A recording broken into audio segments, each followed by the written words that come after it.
మీరు మంత్రి అవగానే కారు కొన్నారు, బెంజ్ కారు కొన్నారు. ఇప్పుడు ఎన్ని బెంజ్ కార్లు కొన్నారు? 6 బెంజ్ కార్లు కొన్నారు అనేది. ఏం మాట్లాడుతున్నావురా? నరాలు కట్ అయిపోయింది. ఆ 6 నాకు ఇస్తే మీకు 4 ఇస్తే నేను 2 తీసుకుంటా. అవునా? నిజమా? యాజ్ ఎ హీరోయిన్ సరే తరలే. అందరూ లగ్జరీస్ కార్లు వాడతారు, కానీ నాకు ఎప్పుడు అలాంటి బ్రాండ్ల మీద నమ్మకం లేదు, ఇంట్రెస్ట్ లేదు. ఇవే తగ్గించుకుంటే మంచిది. ఈ రోజు మామూలు యాంకరింగ్ చేసేవాడు కొంటున్నాడు.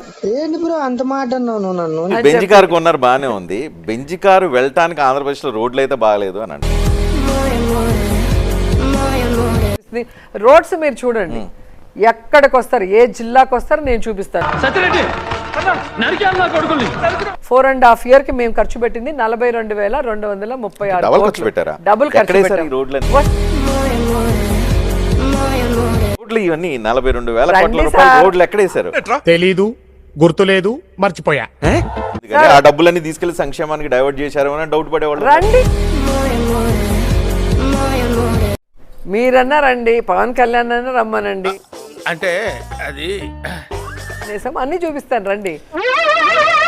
ఏంటి బాబా అన్న? అన్ని చూపిస్తాను రండి. ఏంటిది? మాకేంటిది అంటున్నాను. దాచిపెట్టారా లేకపోతే విజువల్ గా? 2024 ఎన్నికల తర్వాత మేము ఎట్లా చూడొచ్చు? ఈ రాష్ట్రంలో ఉన్న మహిళలకి ముఖ్యంగా సర్వీస్ చేయాలనేది నా మోటివ్, అంతే. చూసారా సార్ డబుల్ యాక్షన్? మళ్ళీ మంత్రిగా చూడబోతున్నావా, ప్రతిపక్ష నాయకురాల్లాగా చూడబోతున్నావా? అంటే అది భగవంతుడి ఆశీస్సులు, జగనన్న ఆశీస్సులు. పోతాను, నాకు ఇది వద్దు వద్దన్నయ్య. మళ్ళీ చంద్రబాబు నాయుడు అధికారంలోకి వస్తే మీ భవిష్యత్తు ఏంటి? సరే పడుకో, ఏముందిలే ఇంకా పడుకో. అంటే మా ఆయన అలసిపోయాడు, ఆయన రెస్ట్ తీసుకుంటే నాకు కోరికగా ఉంది. అంటే